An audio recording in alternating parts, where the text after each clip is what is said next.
কষ্ট করলাম আমরা আর বেনিফিট নিতে গেল মেজো ভাবি। তো দেখেন গরু দিয়ে দিল একটা গুতা। হ্যালো ভিউয়ার্স, আসসালামু আলাইকুম। আপনারা সবাই কেমন আছেন? সকালবেলা আমার মেয়ে একদমই ভাত খেতে চায় না, তাই আজকে ওর জন্য একটু ডিফারেন্ট নাস্তা দিলাম। দুধ কলা আর মুড়ি। দুধ কলা ভাত খেতেও অবশ্য পছন্দ করে, আর যেহেতু এত সকালবেলা আজকে ভাত রান্না করতে পারিনি, তাই দুধ কলা মুড়ি খাইয়েই হচ্ছে ওর খালামণির সঙ্গে তো স্কুলে পাঠিয়ে দিলাম। আজকে ওর অঙ্ক পরীক্ষা আছে, আর আমি বাসায় হচ্ছে কিছু কাজ গুছিয়ে নেব। তো এদিক দিয়ে তো রান্নাবান্না চলছে। আমার নানি আম্মা হেল্প করতেছে রান্নাবান্নার কাজে, তার সঙ্গে গেদি বউ আছে। তো এদিক দিয়ে হচ্ছে আমি রেডি হয়ে চলে গেলাম মেয়ের স্কুলে। ওর পরীক্ষা প্রায় শেষ, তো ওদেরকে নিয়ে আবার আমি যাব একটু আমাদের স্ট্যান্ডে, একটু কাজ ছিল। তো কাজটা সেরে তো আসার পথে হচ্ছে একটু নাস্তা না খাওয়ালে হয়, যেহেতু বোনদেরকে নিয়ে গিয়েছি।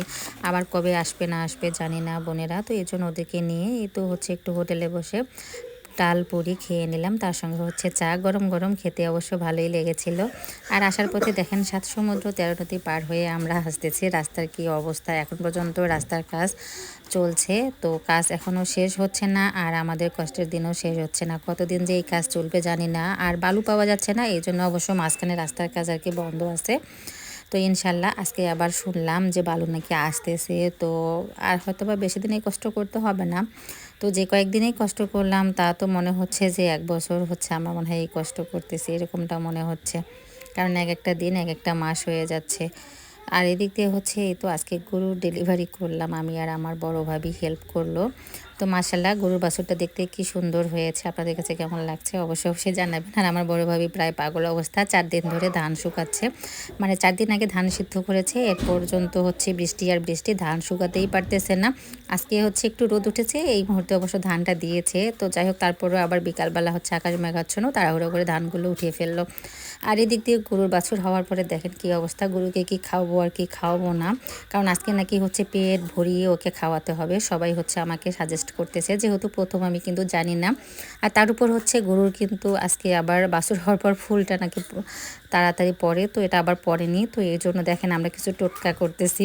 তো বাবু ভাই এসে আবার শিখিয়ে দিল, এই যে এটা ভাটির গাছ বলে, এই গাছ, তার সঙ্গে হচ্ছে একটা কলার সতর নিয়েছে, নিয়ে এভাবে গলায় বেঁধে দিলে নাকি তাড়াতাড়ি ফুল পড়ে। এগুলো হচ্ছে গ্রাম্য চিকিৎসা, আপনাদের যদি কারো গরুর বাছুর হয়ে থাকে এই টোটকাগুলো অবলম্বন করতে পারেন। আর এদিক দিয়ে হচ্ছে আবার শিঙের মধ্যে হচ্ছে একটু চুনও লাগিয়ে দিল।